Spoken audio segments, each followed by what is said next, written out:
बिस्मिल्लाहिर्रहमानिर्रहीम। आपका नफ्स देर से होशियारी पकड़ता है तो लौंग को लीमू के रस में डुबो कर खाएं। नफ्स 3 घंटे तक खड़ा रहेगा।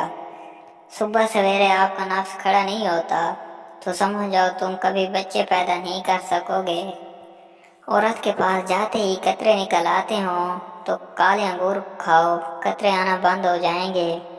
मनी पतली पानी की तरह निकलती है तो भैंस के दूध में लहसुन का टुकड़ा घोल कर पी जाओ, मनी गाढ़ी निकलेगी। औरत को माहवारी के वक्त तकलीफ ना हो तो समझ जाओ उसकी पहली औलाद बेटी होगी।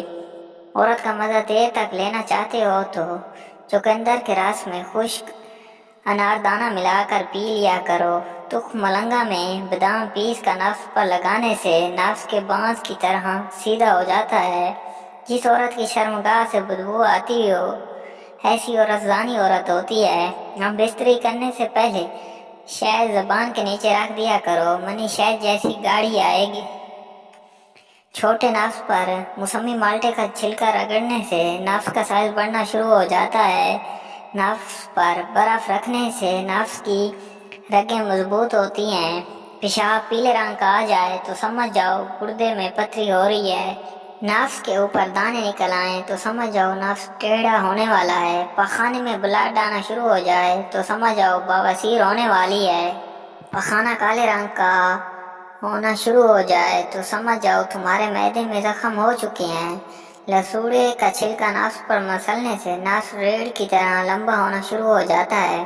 कच्ची अमली खाने से नफ्स की लंबाई बांस की तरह बढ़ जाती है।